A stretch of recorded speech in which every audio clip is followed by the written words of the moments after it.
আমরাও বিচার চাই, একজন মেয়ে হিসেবে বিচার চাই, একজন সাংসদ হিসেবে বিচার চাই, একজন রাজ্যবাসী হিসেবে বিচার চাই। নমস্কার। আজকে আপনারা প্রত্যেকে দেখেছেন যে সারাদিন ব্যাপী ছাত্র সমাজের বেগ ধরে এই ভারতীয় জনতা পার্টি এবং তাদের কিছু পলিটিক্যাল ফ্রিঞ্জ এলিমেন্ট, তাদের কিছু শাখা সংগঠন, তারা শান্ত বাংলাকে অশান্ত করার চেষ্টা করেছে। And they have try to cause severe breach in law and order of the state. আমি এইটুকু নিশ্চিত যে আজকের এই আন্দোলনে বিজেপির ছোট থেকে বড় নেতা সবাই ছিল, শুধুমাত্র ছাত্ররা ছিল না। And they have continuously try to instigate and provoke the police administration. তাদের ওপর পাথর ছুঁড়ে, তাদের ওপর চড়াও হয়ে, কিন্তু পুলিশ অত্যন্ত ঠান্ডা মাথায় আজকের গোটা সিচুয়েশনটাকে হ্যান্ডেল করেছে। আগামীকাল এই বিজেপি তারা they are not satisfied with today, এবং তারা আবার একটা বন্ধ ডেকেছে। দেখুন, যে কোনো আন্দোলনের একটা গরিমা হয়। আজকে মমতা বন্দ্যোপাধ্যায় নিজে আন্দোলন থেকে উঠে এসেছেন।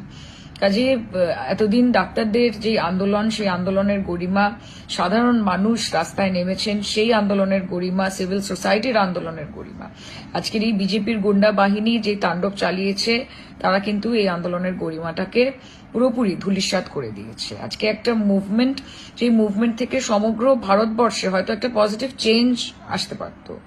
আমি হোপফুল যে আগামী দিনে সেই চেঞ্জ আসবেও। কিন্তু এই গুন্ডা বাহিনী, এই হুলিগানরা এবং এই ভারতীয় জনতা পার্টি, তারা একটা মুভমেন্টকে পলিটিক্যালি হাইজ্যাক করে নোংরা রাজনীতি করছে, এবং এই বন্ধ হচ্ছে তারই আরেকটি নমুনা। আমি আমার লোকসভা যাদবপুর লোকসভা কেন্দ্রের সকল মানুষ তথা পশ্চিমবঙ্গের সকল মানুষকে এটা অনুরোধ করব যে আগামী দিন অফিসিয়ালি সবকিছু খোলা থাকবে, স্কুল, কলেজ, বাজার, দোকান, যানবাহন, সবকিছু। আপনারা একটি স্বাভাবিক দিনের মতোই আগামী কালটা কাটাবেন। আপনারা ভয় পাবেন না। কোনো রকমের ঝামেলা হলে, কোনো রকমের অসুবিধে হলে পুলিশ প্রশাসন তারা আপনাকে সুরক্ষিত রাখতে দায়বদ্ধ, এবং তারা তাদের কাজ করবে। কিন্তু আপনারা কিন্তু বিজেপির এই ফাঁদে, এই প্ররোচনায় আপনারা পা দেবেন না। এরা বাংলাকে বিকৃতভাবে সমগ্র ভারতবর্ষের কাছে দেখাতে চাইছে। এটা একটা অত্যন্ত কঠিন সময়, আমাদেরকে ঐক্যবদ্ধভাবে লড়াই করতে হবে। এবং আমি আপনাদেরকে এটুকু আশ্বাস দিতে চাই, এবং আমি আপনাদেরকে এটুকু বলতে চাই যে সেই বিচারটা শুধুমাত্র বাংলার জন্য নয়, সেটা গোটা ভারতবর্ষের জন্য। আমরা নির্ভয়ারও বিচার চাই, আমরা অভয়ারও বিচার চাই, আমরা মণিপুরের বিচার চাই, আমরা বদলাপুরেরও বিচার চাই। আমরা উন্নাও, হাথরাস থেকে শুরু করে আজকে হরিয়ানা, মধ্যপ্রদেশ, আসাম, এরকম রাজ্যে যে একের পর এক মহিলাদের ওপর অত্যাচারের ঘটনা ঘটে চলেছে, তার বিচার চাই। এবং আমি আপনাদেরকে এটুকুই অনুরোধ করতে চাই যে আমাদেরকে ঐক্যবদ্ধভাবে এই লড়াইটা লড়তে হবে। তাই আগামীকাল জনজীবন স্বাভাবিক রাখবেন, স্বাভাবিকভাবে নিজের কাজ করবেন, স্কুল যাবেন, কলেজ যাবেন, চাকরি ক্ষেত্রে যাবেন, আমরা আপনাদের সঙ্গে আছি। এবং আগামীকাল আপনারা জানেন যে পশ্চিমবঙ্গ তৃণমূল ছাত্র পরিষদের প্রতিষ্ঠা দিবস। আমরা প্রত্যেকে সেখানে উপস্থিত থাকব, নেতা উপস্থিত থাকবেন, নেত্রী উপস্থিত থাকবেন, এবং আগামীকাল আমরা পুনরায় এই শপথ নেব যে এই শান্ত বাংলাকে আমরা কাউকে অশান্ত করতে দেব না।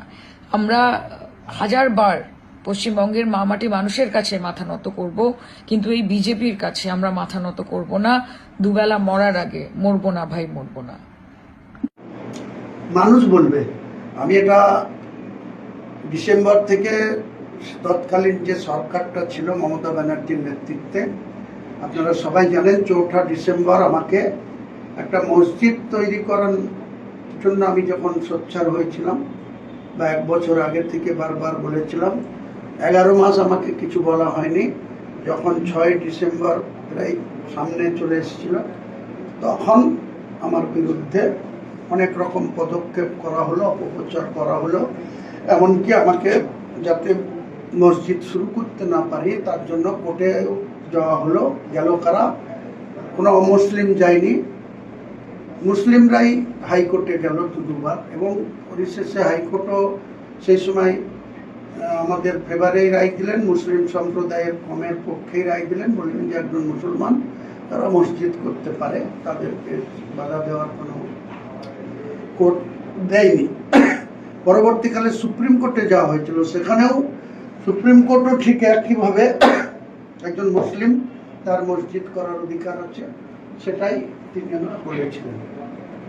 যথাযথ সেই বিতর্ক অনেক আগেই শেষ হয়েছে।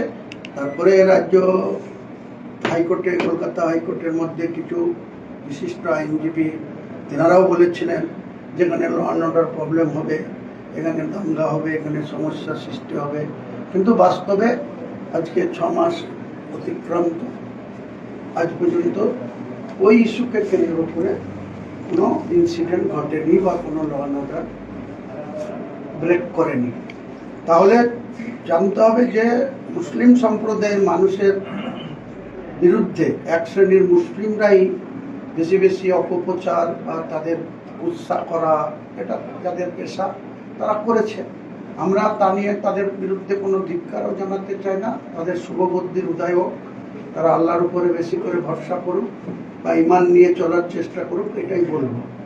কিন্তু যাদের উদ্দেশ্যে আপনি প্রশ্ন রাখলেন, যারা 2024 সালে এই জেলায় 3টে আসনের মধ্যে দুটোতেই জিতেছিল, খলিলুর রহমান এবং আবু তাহের খান, এবং 2024-এ বরোদা থেকে এসে